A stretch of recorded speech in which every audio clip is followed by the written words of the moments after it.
Assalamualaikum. Gimana kabar kalian semuanya? Semoga kita semuanya dalam keadaan sehat walafiat ya. Amin. Kita akan belajar materi sistem pencernaan manusia. Yuk kita simak video berikut ini. Tubuh memperoleh energi dari makanan yang dimakan. Nutrisi yang dibutuhkan oleh tubuh berupa makanan yang mengandung karbohidrat, protein, lemak, vitamin, mineral, dan air. Karbohidrat, lemak, dan protein dibutuhkan dalam jumlah yang banyak. Sedangkan vitamin dan mineral dibutuhkan dalam jumlah yang sedikit. Berikut perjalanan makanan dimulai dari mulut. Mulut adalah organ pertama yang bertugas menghancurkan makanan. Di dalam rongga mulut terdapat gigi, lidah, dan kelenjar air liur atau saliva. Air liur mengandung mukosa atau lendir, senyawa antibakteri, dan enzim petialin. Enzim petialin mengubah amilum menjadi karbohidrat yang lebih sederhana, yaitu maltosa.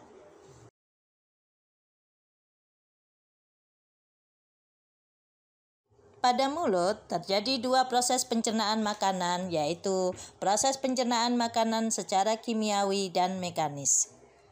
Proses pencernaan mekanis dilakukan gigi dan dibantu oleh lidah untuk menghancurkan makanan menjadi ukuran yang lebih kecil. Pada saat bersamaan terjadi proses kimiawi, yaitu pada saat kelenjar ludah menghasilkan enzim petialin, mengubah amilum menjadi karbohidrat yang lebih sederhana atau maltosa. Sehingga ketika kita mengunyah nasi dalam waktu agak lama akan terasa manis. Setelah terjadi proses mekanis dan kimiawi, kemudian makanan akan ditelan menuju ke esofagus atau kerongkongan.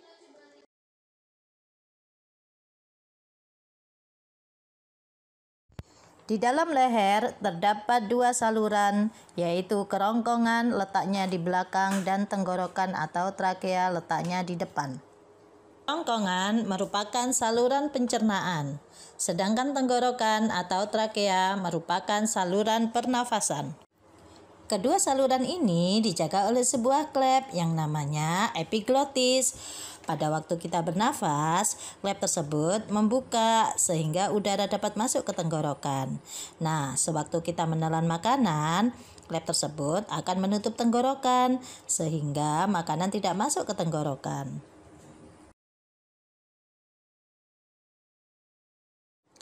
Makanan didorong masuk ke lambung oleh adanya gerak peristaltik otot-otot kerongkongan.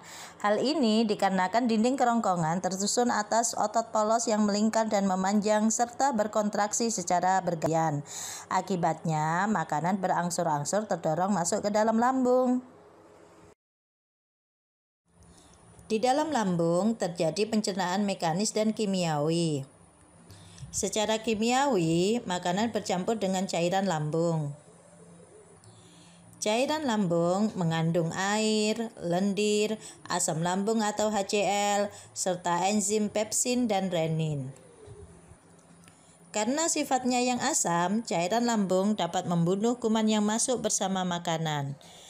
Enzim renin berfungsi menggumpalkan protein susu, sedangkan enzim pepsin berfungsi memecah protein menjadi pepton. Pada saat bersamaan juga terjadi proses pencernaan secara mekanis. Otot lambung berkontraksi dan berelaksasi. Fase kontraksi mengakibatkan gerakan peristaltik dan gerakan ini yang menyebabkan makanan yang bercampur enzim berubah menjadi halus seperti bubur yang akan dikeluarkan sedikit demi sedikit ke arah usus halus atau duodenum. Usus halus merupakan saluran pencernaan yang paling panjang, yaitu sekitar 6-8 meter. Nah, usus halus terdiri atas 3 bagian, yaitu usus 12 jari atau duodenum, usus kosong atau jejunum, dan usus penyerapan atau ileum.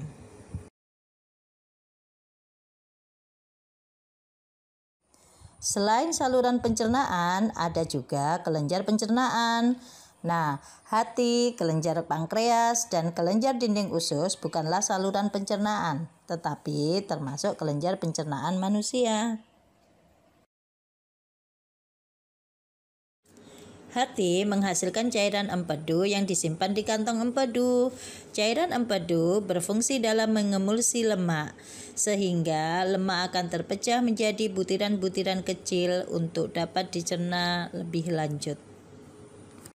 Sel-sel pada pankreas menghasilkan cairan pankreas yang mengandung sodium bikarbonat dan enzim-enzim pencernaan yang berperan dalam pemecahan karbohidrat, protein, dan lemak. Enzim-enzim tersebut yaitu ada enzim amilase yang mencerna amilum menjadi glukosa, enzim lipase yang mencerna lemak menjadi asam lemak dan gliserol, dan enzim tripsin yang mencerna protein menjadi asam amino. Pada dinding usus kosong terdapat kelenjar yang menghasilkan getah atau cairan berupa lendir dan enzim yang dapat memecah molekul makanan menjadi lebih sederhana. Di sini makanan sudah menjadi bubur yang sangat lembut yang siap untuk diserap. Adapun asam lemak dan gliserol akan diserap melalui getah bening. Pembuluh getah bening ini pada akhirnya akan bermuara pada pembuluh darah, sehingga sari-sari makanan dapat diedarkan ke seluruh tubuh. Makanan yang telah dicerna akan diserap oleh dinding ileum melalui villi dan diedarkan oleh saluran darah. Villi atau jonjot usus berbentuk tonjolan yang tersusun oleh pembuluh darah, pembuluh limfa, dan sel epitelium yang berfungsi menyerap glukosa, asam amino, mineral, dan vitamin. Zat-zat yang tidak diserap usus halus selanjutnya akan masuk ke usus besar atau kolon. Di usus besar ini terjadi penyerapan air dan pembusukan sisa-sisa makanan oleh bakteri pembusuk. Pembusukan dilakukan oleh bakteri yang hidup di usus. Akhirnya, sisa makanan akan dikeluarkan dalam bentuk kotoran atau feses melalui anus. Demikian video pembelajaran kita kali ini. Insya Allah kita bertemu lagi di video berikutnya. Semoga bermanfaat.